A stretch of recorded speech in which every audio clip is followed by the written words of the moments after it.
Yes, good morning. I want to thank the committee and thank the chairman for their work, and I'd like to offer special recognition to Congressman Danny Davis, who has been working on these issues related to fatherhood for quite some time. The National Fatherhood Leaders Group is a consortium of fatherhood organizations. Is your mic on? Oh, sorry. Yes, okay, thank you.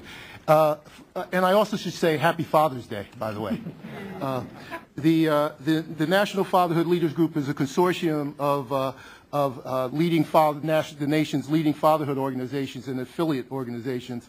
And one of the things that we recognize in doing our work, we have to firmly say that there are 25 million children that live apart from their father in the United States.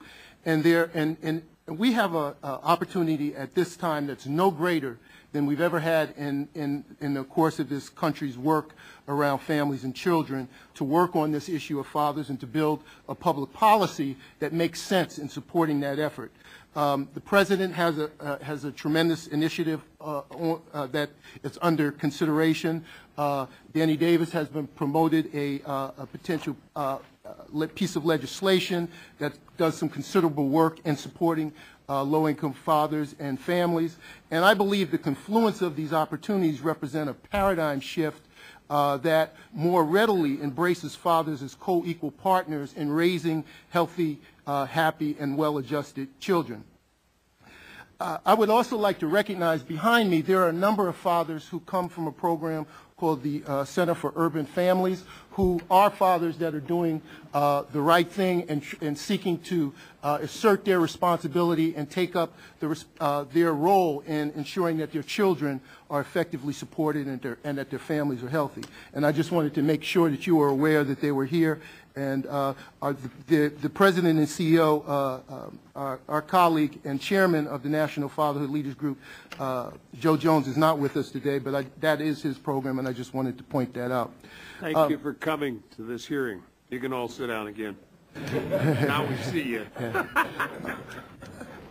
First of all, I would like to say that there are many programs that have been toiling in the arena of fatherhood, and that, in fact, I want to be very clear that the fatherhood work did not start in 2006.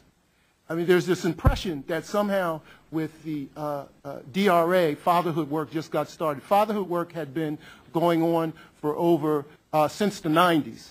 And I think it's important to say, and that, for an example, the National Fatherhood Leaders Group hosted a webinar in which 1,500 participants across the country were involved in wanting to have a discussion about what was going on in fatherhood across every state in the nation. And so I want to let you know that there's a lot of concern and a lot of work that's being done that needs to be supported out there. And I think that we have a real opportunity to support that work if we move forward as we are. I think I had 3 responsibilities that I don't think I'm going to get to today in trying to address. I was supposed to address the evolution of federal funding for fatherhood, the role that fatherhood programs play in stability, and something a little bit on evaluation. But let me just say this. I think that that the federal funding on fatherhood programs is just recent. And the fact is that a lot of the experience that we acquired as a result of the Clinton era's efforts, which, by the way, were not publicly funded fatherhood efforts, primarily foundationally funded efforts, and the gentlemen that are sitting to my left and my right, the Ford Foundation and the Casey Foundation, played a tremendous role in that. But what happened is that when we transitioned to DRA, a lot of those learnings that were acquired over that 15-year period somehow did not get moved over into that programmatic reality. And so not only did we lose some of the learnings, we lost some of the experience, we lost some of the practitioners, and somehow we lost some of the fundamental underpinnings of the direction in which those programs were going, which were primarily focused on getting men jobs, primarily focused on navigating the child support system, primarily focused on ensuring that those men dealt with the issues and relationship issues within their family, including domestic violence concerns, primarily focused on getting men connected to their children in meaningful ways, and allowing them to do that in the context of a system that didn't embrace them. So what I like to say to you without going over my time, which I am about to do, is to say that what happened, and I would argue, in the effectiveness of some of the programs that we're seeing now, is they didn't get the benefit of the experience and the grounding that had been learned for over 15 years. And so I think there's a couple of other things that I want to say, and that is related to the programs themselves.